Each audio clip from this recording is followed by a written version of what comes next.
Hi, welcome to Serin's kitchen. இன்றைக்கி நம்ம கிச்சனில் அருமையான ஒரு நான்வெஜ் ரெசிபி பண்ண போகிறோம். எல்லாருக்கும் ரொம்ப பிடிச்ச ரெசிபி, அதே சமயம் எல்லோரும் விரும்பி கேட்ட ரெசிபியும் கூட. இன்றைக்கி நம்ம கிச்சனில் பண்ண போகிறோம் நண்டு மசாலா. ரொம்ப சூப்பரான ஒரு நண்டு மசாலா, அதுவும் காரசாரமாக இருக்கக்கூடிய ஒரு நண்டு மசாலா. எப்போயுமே நண்டுக்கு பார்த்திங்கன்னா கொஞ்சம் காரம் கொஞ்சம் தூக்கலாக போட்டால் டேஸ்ட் ரொம்ப நல்லாயிருக்கும். நண்டு பார்த்திங்கன்னா கொஞ்சம் இனிப்பு தன்மை இருக்கிற மாதிரி இருக்கும் நம்ம செய்கிறப்போ.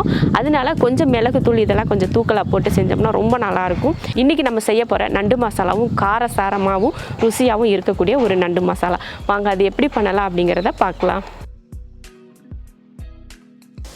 1/2 கிலோ நண்டு க்ளீன் பண்ணி எடுத்து வச்சுருக்கேன். அது பெரிய நண்டெல்லாம் இல்லை, சின்ன நண்டு தான் இது. நான் இப்போ நல்லா க்ளீன் பண்ணி எடுத்து வச்சுருக்கேன். இதுக்கு தேவையானதை இப்போ தாளித்து விட்டுறலாம். ஸ்டவ் ஆன் பண்ணி கடாய் வச்சுருக்கேன். இப்போ எண்ணெய் ஊற்றிக்கலாம். எண்ணெய் காஞ்சதுமே 1/4 ஸ்பூன் சோம்பு, கொஞ்சம் கருவேப்பிலை, ஒரு பெரிய வெங்காயம். வெங்காயத்தை நல்லா வதக்கிக்கலாம். வெங்காயம் இந்த அளவுக்கு வதங்கினதுக்கப்புறமா ஒரு 1/2 ஸ்பூன் அளவுக்கு இஞ்சி பூண்டு பேஸ்ட், அதையும் நல்லா வதக்கிடலாம். அந்த பச்சை ஸ்மெல் போகிற வரைக்கும் வதக்கிக்கலாம். அவ்வளோதான், இஞ்சி பூண்டோட பச்சை வாடை போயிடுச்சு. இப்போ இதில் தக்காளி சேர்த்துக்கலாம். ஒரு தக்காளி, மீடியம் சைஸ் தக்காளியாக ஒரு தக்காளி.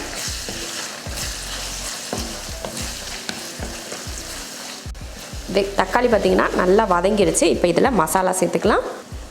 மிளகாத்தூள் 3/4 ஸ்பூன், மல்லித்தூள் 1, 1.5, இதில் 1.5 ஸ்பூன் மல்லித்தூள், கொஞ்சமாக மஞ்சள் தூள். இதையும் வதக்கிடுவோம். மசால் போட்டு இந்த மாதிரி வதக்கி விட்டுட்டு இப்போ இதில் நம்ம நண்டு சேர்த்துக்கலாம்.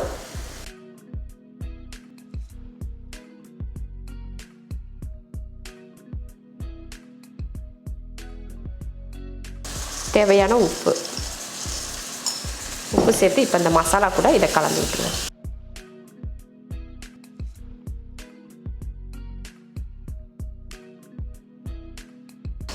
இந்த மாதிரி கலந்து விட்டதுக்கப்புறமா இப்போ இதில் தண்ணி சேர்த்துக்கலாம். இந்த நண்டு முங்குற அளவுக்கு தண்ணி ஊற்றிக்கலாம். போதும், இந்த அளவுக்கு. நல்லா நண்டு வெந்து அந்த நண்டோட கலர் கொஞ்சம் அந்த கலர் மாதிரி வேறு கலர் வரும். அந்த மாதிரி வர வரைக்கும் வேக வச்சுக்கலாம்.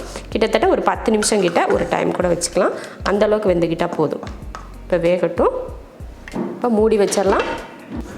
நண்டு வேகிறதுக்குள்ளே நம்ம மசாலா அரைச்சிக்கலாம்.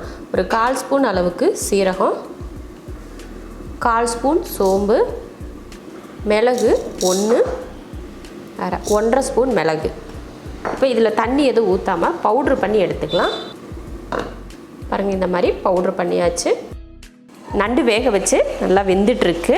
தண்ணியும் பார்த்திங்கன்னா ஓரளவுக்கு நல்லா வத்திருச்சு பாருங்கள். இந்த பக்குவத்தில் கிரேவி இருக்கிறப்பவே நம்ம அரைச்ச மசாலாவை இதில் சேர்த்துடலாம். அடுப்பை இப்போ சிம்மில் வச்சுட்டு இதை கலந்து விட்டுறலாம்.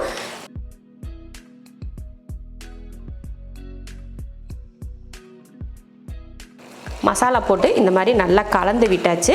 இது ஒரு 2 நிமிஷத்துக்கு அந்த பச்சை வாடை போகிறதுக்காக அடுப்பை சிம்மில் வச்சுட்டு அதுக்கப்புறமா இறக்கிக்கலாம். ஒரு 2 நிமிஷம் ஆச்சு, எடுத்து பார்த்துடலாம். நல்லா அந்த மசாலா நம்ம நண்டில் நல்லா ஒட்டி இருக்கு பாருங்கள். இந்த மாதிரி இருக்கணும். அப்போ தான் அந்த நண்டு மசாலா சாப்பிட்றதுக்கு சூப்பராக இருக்கும். பார்த்திங்கன்னா பார்க்குறதுக்கே ரொம்ப அழகாக இருக்குது பாருங்கள். அந்த மசாலாவோட சேர்த்து அந்த நண்டு வெந்து வர்றப்போ ரொம்ப ரொம்ப நல்லாயிருக்கும், மணமாகவும் இருக்கும். சரிங்களா, இப்போ அடுப்பை ஆஃப் பண்ணிக்கலாம். அருமையான ஒரு நண்டு மசாலா ரெடி ஆயிருச்சு. இதே மெத்தடில் நீங்களும் நண்டு செஞ்சு பாருங்கள். ரொம்ப ரொம்ப ருசியாக இருக்கும். செஞ்சு பார்த்துட்டு எப்படி இருக்குன்னு சொல்லிட்டு கமெண்ட்டில் சொல்லுங்கள். பிடிச்சிருந்தா லைக் பண்ணிவிட்டு ஷேர் பண்ணிவிட்டு நம்ம செரின்ஸ் கிச்சன் சேனலை சப்ஸ்கிரைப் பண்ணி பக்கத்தில் இருக்க பெல் ஐக்கானை கிளிக் பண்ணி வச்சுக்கோங்க.